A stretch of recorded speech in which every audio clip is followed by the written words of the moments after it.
Assalamualaikum warahmatullahi wabarakatuh. Selamat pagi anak. Pada pagi hari ini kita akan belajar subtema 3, pembelajaran 3. Pada pembelajaran 3 ini ya, kita akan belajar yaitu peristiwa lahirnya Pancasila. Pancasila berasal dari bahasa Sanskerta yaitu panca dan sila. Panca artinya 5 dan sila artinya dasar.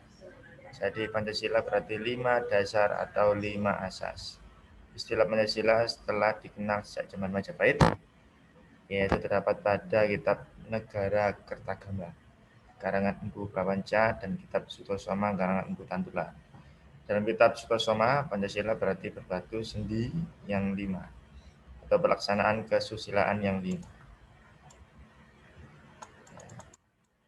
Lahirnya Pancasila sebagai dasar negara terjadi pada saat sidang PDUPKI.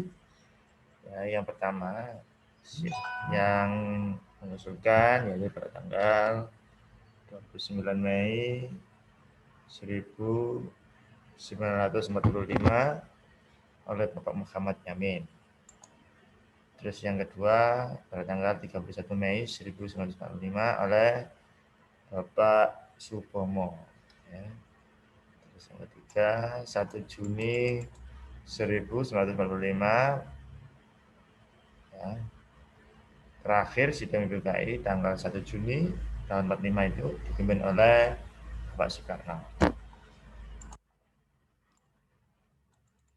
Kemudian untuk memberikan nama pada kalimat dasar tersebut, diusulkan istilah Pancasila tanggal 1 Juni 1945 dianggap sebagai hari lahirnya Pancasila dan sebagai dasar negara. Pada tanggal 18 Agustus tahun 1945 disahkan Undang-Undang Dasar 1945 pada sidang panitia persiapan kemerdekaan Indonesia atau disebut dengan PPKI. Ya. Itu adalah cerita di mana lahirnya ya, Pancasila.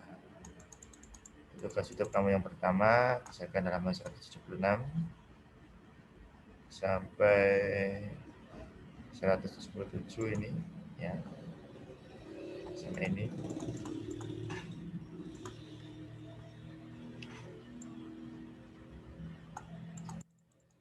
Peran Pancasila dalam menjaga keberagaman bangsa. Pancasila sebagai dasar negara merupakan kepribadian dan pandangan hidup bangsa Indonesia. Maka nilai-nilai luhur yang terkandung di dalamnya harus dipahami dan diamalkan oleh setiap warga negara Indonesia. Apalagi pada dewasa ini ilmu pengetahuan dan teknologi berkembang dengan pesat dan membawa banyak perubahan-perubahan tersebut akan bisa mempengaruhi sikap dan perilaku seseorang. Masyarakat Indonesia yang terdiri atas berbagai suku bangsa yang hidup dalam lingkup budayanya masing-masing, budaya yang beraneka ragam ini menunjukkan kekayaan budaya bangsa Indonesia. Bagi bangsa Indonesia, Pancasila merupakan ukuran dan pedoman nilai dan norma untuk menyikapi pengaruh dan perkembangan eptek yang terbaru ini. Ya, Pancasila merupakan pandangan hidup yang telah menyatu dalam kebudayaan bangsa Indonesia dan sebagai dasar negara Indonesia. Ya, sekarang tugas kamu yang kedua, menjawab pada konsep ini. Halaman 179. Selain itu anak-anak ya, nilai-nilai Pancasila sesungguhnya telah ada dalam kehidupan bangsa Indonesia yang beragam sebelum dilahirnya Pancasila ya. Salah satunya yaitu di sini adalah adanya sikap kerukunan serta kerjasama dalam masyarakat yang beragam, yaitu hidup gotong royong. Biasanya itu di dalam kampung disebut juga kerja bakti ya. Dalam kehidupan masyarakat, kita sering menghadapi masalah yang menyangkut kepentingan bersama. Ya. Contohnya kalau di desa ada banjir itu ya. Nah, kamu amati gambar yang ada di atas tadi ini ya. Nah, ini menunjukkan sikap kegiatan gotong royong. Kegiatan untuk membantu anggota masyarakat yang lain secara bersama-sama dan sukarela tanpa paksaan, ini disebut bergotong royong. Kegiatan ini dilakukan atas kesadaran bahwa dalam hal tertentu permasalahan yang dihadapi salah satu anggota masyarakat dapat dibantu dengan sukarela.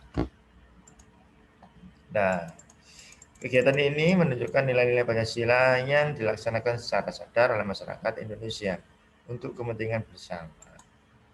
Dengan menggunakan gambar di atas tadi ya, anak-anak, sebagai bantuan kamu dalam menjawab, ya, kamu kerjakan juga ini halaman 180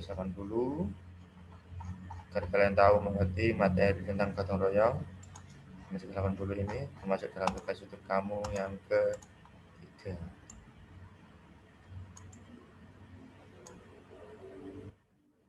Musyawarah mufakat untuk mengatasi masalah dalam keberagaman.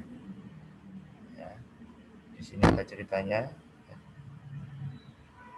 Nah, musyawarah itu ya untuk membahas masalah bersama dan mencari solusi secara bersama-sama atau dengan mufakat.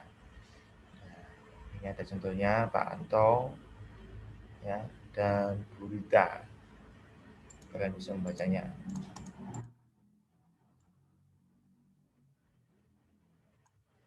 Nah, untuk kamu yang keempat ini, kamu kerjakan juga halaman 181 sampai 182. Ini adalah tugas untuk kamu yang keempat. Ya, sekian anak-anak pembelajaran hari ini. Semoga bermanfaat. Saya akhiri. Wassalamualaikum warahmatullahi wabarakatuh.